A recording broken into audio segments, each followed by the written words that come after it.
அனைவருக்கும் வணக்கம். ஸ்ரீ குருபியோ நமக. ஸ்ரீ கல்பக விநாயக பெருமான் திருவடிகளே போற்றி போற்றி. நம்ம இந்த பதிவில் என்ன பார்க்க போகிறோம் அப்படின்னா, சகல வளக நலன்களையும் கொடுத்து இகபர சௌபாக்கிய நலன்களை கொடுக்கும் ஸ்ரீமத் பாம்பன் சுவாமிகளினுடைய அற்புதமான படைப்பான சண்முக கவசத்தினுடைய ஒவ்வொரு பாடல்களையும் பாடி அதனுடைய அர்த்த விசேஷங்களையும் அதில் பொதிந்துள்ள முருகப்பெருமானுடைய ரகசிய திருநாமங்களையும் வேலினுடைய பிரபாவங்களையும் பார்த்துட்டு வரும்.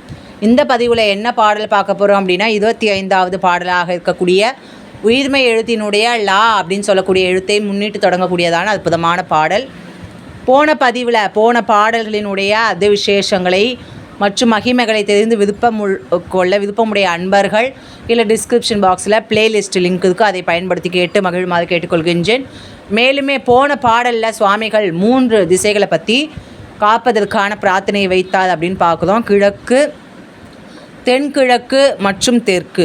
இந்த பதிவில் என்ன பார்க்க போகிறோம் அப்படின்னா, லகரமே போல் காளிங்கன் அல்லுடல் நலியன் என்று தகர மத்தனமே செய்த சங்கரி மருகன் கைவேல் நிகழனை நிறுதி திக்கில் நிலைபெற காக்க மேற்கில் இகழையில் காக்க வாயுவினில் குகன் கதிர்வேல் காக்க.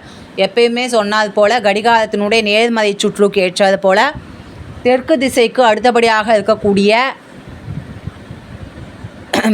தென்மேற்கு திசை அதுதான் நிருதி. அதனுடைய அதிபதி யார் அப்படின்னு பார்த்தோம் அப்படின்னா நிருதி அப்படின்னு பார்க்குறோம். நிருதி பகவான் அப்படின்னு சொல்லக்கூடியதான ஒரு தேவதையை நம்ம பார்க்குறோம். மேலுமே அந்த நிருதி பகவானுடைய அந்த இடத்துல தான் தென்மேற்கு திசையில் தான், அதாவது சூரியன் அஸ்தமனம் ஆகக்கூடிய மேற்கு திசையும் மிகவுமே ஒரு பிரச்சனைகளை தரக்கூடியதுமான தெற்கு திசையில் இரண்டுமே சேரக்கூடியதான ஒரு திசை தான் தென்மேற்கு திசை அப்படின்னு சொல்லக்கூடிய நிருதி திசை. அந்த நிருதி திசையில் தான் நிறைய தீய சக்திகள் மற்றும் பூதங்களினுடைய ஆக்கிரமிப்புகள் அதிகமாக இருக்கும் அப்படின்னு நம்முடைய தர்மசாஸ்திரங்களில் சொல்லியிருக்கு.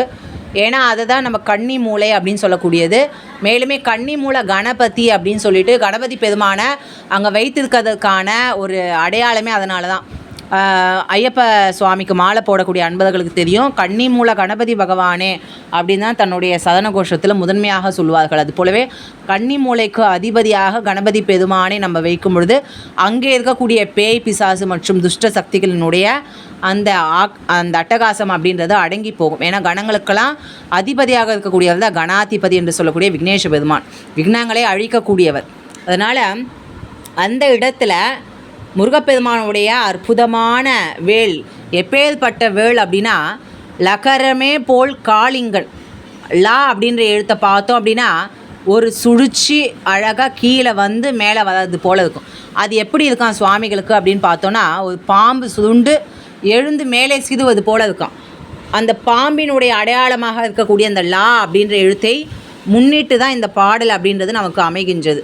அதனால் அந்த லா அப்படின்னு சொல்லக்கூடியது பாம்பினை, அதாவது நாகத்தினை குறிக்கக்கூடியது. நம்முடைய தர்மசாஸ்திரங்களில் எல்லா தெய்வங்களும் எல்லா முனிவர்கள்கிட்டையுமே ஒரு பாம்பு அப்படின்றது இருக்கும். பாம்பு அப்படின்னு சொல்லக்கூடிய சர்ப்பங்களை கொண்டிருப்பார்கள். விநாயக பெருமானுக்கு அரைஞான் கொடியாகவும், முருகப்பெருமானுடைய காலுக்கு கீழேயும் மற்றும் அம்பிகையினுடைய கைவிரல் மோதிரங்கள் மற்றும் ஆபரணங்களாகவும், சிவபெருமானுடைய ஜடாமுடியிலுமே மேலுமே பெருமாளினுடைய மகாவிஷ்ணுவினோட பாம்பனையாக ஆதிசேஷன் அப்படின்னு சொல்லக்கூடிய அந்த நாகத்தினை உருவகப்படுத்திற்கான காரணம் என்ன அப்படின்னா, நாகத்தினுடைய அம்சம் அப்படின்றது நம்முடைய உடலில் முதுகெலும்புக்கு கீழே இருக்கக்கூடிய மூலாதார சக்தியினுடைய குண்டலினி சக்தி வெளிப்பாடு தான் அந்த நாகத்தினுடைய அம்சம். அந்த குண்டலினி சக்தியை வெளிப்படுத்த நம்முடைய உடம்பிலே அந்த இறை சக்தி அப்படின்றது அபரிவிதமாக வரும். மேலுமே அது ஒவ்வொரு சக்கரங்களையும் கடந்து ஆக்னியை கடந்து அதாவது வெட்ட வெளியில் போகும்பொழுது அது பரபிரம்மத்தினுடைய ஒன்று கலக்கக்கூடிய துரிய நிலையை நமக்கு தரும். அதனால் அந்த நிலைக்கு போகும்பொழுது அந்த குண்டலினி சக்தி அப்படின்றது மிகவும் பிரகாசமாக, அதனால தான் எல்லா தெய்வங்களுக்கு பின்னாடி ஒரு ஒளிவட்டம் அப்படின்றது நம்ம பார்க்க முடியாது. அதனால் தெய்வங்கள் நம்முடைய இந்து சனாதன தர்மத்தில் எல்லா தெய்வங்களுமே ஒரு சூட்சுமத்தினுடைய அடிப்படை தான், ஒரு தத்துவ விளக்கங்களினுடைய ஒரு முன்னோடி தான். அதனால் அதை நம்ம மனித செயலுக்கு ஏற்றாது போல் அதை சிறுமைப்படுத்தி பார்ப்பது அப்படின்றது முட்டாள்தனம். நமக்கு அதை பற்றின அறிவு இல்லாதது தான் காரணம். ஏன்னா எல்லா விஷயமும் ஒரு தெய்வம் அப்படின்னு எடுத்துட்டோம் அப்படின்னா அதனுடைய செய்கைகள், அதனுடைய கையில் இருக்கக்கூடிய ஆயுதங்கள், அவை கொண்டிருக்கக்கூடிய வடிவம், தோற்றம், கையில் இருக்கக்கூடிய முத்திரைகள் மற்றும் நிறங்கள் ஆகிய எல்லா விதத்திலுமே அவருக்கு பிரீத்தமான உணவு வகைகள் மற்றும் பத்திரங்கள் என்று சொல்லக்கூடிய இலை வகைகள், பூக்கள் ஆகிய எல்லாவற்றிலுமே ஒரு அறிவுபூர்வமான ஒரு ஆக்கப்பூர்வமான ஒரு விஷயம் இருக்குது அப்படின்னா நம்முடைய அந்த இந்து தர்மத்தில் மட்டுமே தான். அது போலவே இந்த நாகம் அப்படின்னு சொல்லக்கூடியது குண்டலினி சக்தியினுடைய வெளிப்பாடு.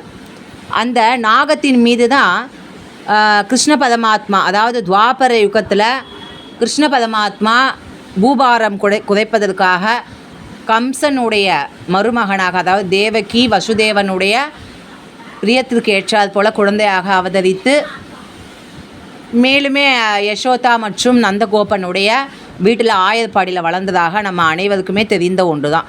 அதனால தான் தாயார் ஒருத்தி மகனாய் பிறந்து ஓரிரவில் ஒருத்தி மகனாய் ஒளித்து வளர அப்படின்னு சொல்லக்கூடிய அற்புதமான பதம் நம்முடைய திருப்பாவையில் பார்க்க முடியும். அப்போது கிருஷ்ண பரமாத்மா செய்யக்கூடிய எல்லா விஷயங்களுமே சரி, சின்ன வயசுலேருந்தே நிறைய ப்ராப்ளம்ஸ், அதாவது கம்சன் ஏவி விடக்கூடிய எல்லா பிரச்சனைகளையுமே சுவாமி துவம்சம் செய்து சிறு வயதிலேயே வீர தீரனாக இருக்கக்கூடிய பெருமான். அதனால தான் கார்மேனி செங்கன் கதிர்மதியம் போல் முகத்தான் அப்படின்னு சொல்லிட்டு தாயார் பாடலுக்கான அற்புதமான ஒரு சொல்லடை. அதனால் கிருஷ்ணரை பற்றி சொல்லணும் அப்படின்னா சொல்லிக்கொண்டே இருக்கலாம், அதுக்கு நேரமே பத்தாது. அப்போ அவரினுடைய ஒரு ஸ்ரீமத் பாகவத்தில் காளிங்க நர்தனம் அப்படின்னு சொல்லக்கூடிய ஒரு வீரதீர செயல் பற்றி எல்லாருமே தெரிஞ்சிருப்பீங்க. அதாவது காளிங்கன் அப்படின்னு சொல்லக்கூடிய நாகம் அப்படின்றது யமுனா நதியில் விஷத்தை கக்கி கொண்டு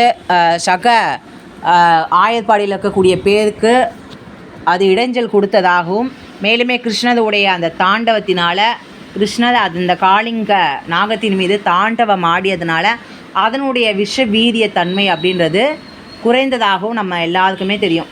காளிங்க நர்த்தனத்தை பற்றி நிறைய பேர் பாட்டு பாடியிருக்காங்க. ஊத்துக்காடு வெங்கட கவி அப்படின்றவர் தில்லானா அப்படின்னு ஒன்றை நாட்டிய ராகத்திலே நமக்கு அழகாக எழுதி கொடுத்துருக்கார். காளிங்க நர்த்தன தில்லானா அப்படின்னு நீங்கள் இணையதளத்தில் போட்டிங்க அப்படின்னா அதனுடைய பாடல் அப்படின்றது வரும். மிகவும் அழகாக அதனுடைய பதங்களுமே கிருஷ்ண பரமாத்மா எப்படி ஒரு நாட்டியம் அந்த நாகத்தின் மீது அசைந்து அசைந்து ஆடுவது போல இருக்குமோ அது போலவே அந்த பதங்களும் அதுக்கேற்றது போலவே இருக்கும். அதனால் அந்த நாகத்தின் மீது ஆராவாரம் செய்த நாகத்தின் மீது காளிங்கன் என்று சொல்லக்கூடிய பெரிய நாகத்தின் மீது அதனுடைய உடல் நெளியுமாறு தாண்டவம் ஆடிய சங்கு அரி, அதாவது சங்கினை கையிலே கொண்ட பெருமாள், அதாவது மகாவிஷ்ணு. எதற்கு இங்கே சக்கரத்தை சொல்லாமல் சங்கை சொல்லியிருக்காரு அப்படின்னா, சங்கு அப்படின்றது அனுக்கிரகத்திற்கான ஒரு ஆயுதம். பெருமாளுக்கு மொத்தம் 5 ஆயுதங்கள் உள்ளது. அது போலவே இந்த சங்கு, சக்கரம், வில், வாள் மற்றும் தண்டம் அப்படின்னு சொல்லக்கூடியது. இந்த சங்கு அப்படின்றது அனுக்கிரகத்தை குறிக்கக்கூடியதான செயல். ஏன்னா துருவன் அப்படின்னு சொல்லக்கூடியவன் தியானம் செய்து தவம் செய்து மகாவிஷ்ணுவை பூஜிக்கும் பொழுது அந்த சங்கில் வலம்புரி சங்கில் தான் மகாவிஷ்ணு அவரை வதிடி கொடுத்தார். அதனால் அந்த அனுக்கிரகத்திற்கான அந்த சங்கினை கையிலே கொண்ட அரியாகிய அந்த மகாவிஷ்ணுவிற்கு மருகனாகப்பட்ட முருகப்பெருமான் என்னை இந்த மிகவுமே தொல்லை கொடுக்கக்கூடிய நிருதி திக்கில் இருந்து என்னை காப்பாற்றட்டும் அப்படின்னு சுவாமிகள் இந்த இடத்துல நிருதி திசைக்கான பிரார்த்தனையை வைக்கின்றார். அடுத்ததாக மேற்கு அப்படின்னு சொல்லக்கூடியது அந்த மேற்கு திசைக்கான அதிபதி யார் அப்படின்னு பார்த்தோன்னா வருண பகவான். அதனால் அந்த வருண பகவானுடைய திசையில் இருந்து மிகவுமே கூர்மையானதுமான அறிவினை புகட்டக்கூடிய அறியாமையை விளக்கக்கூடிய பெருமானுடைய அந்த வேள் சூரர்களை வதம் செய்த வேள் நம்மை காப்பதாக அப்படின்னு சுவாமிகள் மேற்கு திசையிலுமே பிரார்த்தனையை மிகவும் அருமையாக வைக்கின்றார். அடுத்ததாக வாயு திசை அப்படின்னு சொல்லக்கூடியது. வாயு திசை அப்படின்னு பார்த்தோம் அப்படின்னா வடமேற்கு திசை தான் வாயுவிற்கான திசை. அந்த வடமேற்கில் இருக்கக்கூடிய பிரச்சனைகள், வடமேற்கிலிருந்து வரக்கூடிய பிரச்சனைகளில் இருந்து முருகப்பெருமானுடைய குகன் கதிர்வேல் காக்க, குகன் அப்படின்றது தான் இந்த இடத்துல ரகசிய திருநாமமாக நமக்கு அமைகின்றது. குகன் அப்படின்ற பெயருக்கு என்ன அர்த்தம் அப்படின்னா மனிதர்களினுடைய, அதாவது பக்தர்களினுடைய மனக்குகையில் வசிக்கக்கூடியவன். அதனால தான் அவனுக்கு குகன் அப்படின்னு சொல்லக்கூடிய பெயர். அதனால் பக்தர்களினுடைய அந்த பக்தி வீட்டில் சுவாமி, அதாவது குகைக்குள்ளே வசிக்கிறதுனாலையும் சுவாமிக்கு குகன் அப்படின்னு சொல்லக்கூடிய அற்புதமான அந்த ரகசிய திருநாமம் இங்கே சுவாமிகள் பயன்படுத்தியிருக்கார். அதனால் அந்த வாயுவில், அந்த வாயு திசையில் குகப்பெருமானுடைய கதிர்வேல், அவருடைய திருக்கைவேல் எப்படி சூரியனுடைய கதிர் போன்று மிகவும் பிரகாசமாக இருக்கக்கூடிய அந்த கதிரை போன்ற அந்த கதிர்வேல் அப்படின்றது காப்பாற்றட்டும் வாயு திசையில் இருந்து அப்படின்னு சொல்லிட்டு சுவாமிகள் இந்த இடத்துல வாயு திசைக்கான பிரார்த்தனையை வைக்கின்றார். மேலுமே இதில் மொத்தம் 3 திசைகளை பார்த்தோம். அதாவது நிருதி திக்கு என்று சொல்லக்கூடிய தென்மேற்கு, வருண திசை அப்படின்னு சொல்லக்கூடிய மேற்கு திசை, சூரியன் அஸ்தமனமாகும் திசை, மேலுமே வட மேற்கு அப்படின்னு சொல்லக்கூடிய வாயு திசை. அதனால் இந்த பதிவு உங்கள் அனைவருக்கும் பயனுள்ளதாக இருக்கும் என்று நம்புகின்றேன். அடுத்த பதிவில் உங்கள் அனைவரும் சந்திக்கும் வரை உங்களிடமிருந்து விடைபெறுகின்றேன். நன்றி, வணக்கம். குருகுகா சதனம் குஹார்ப்பணமஸ்து.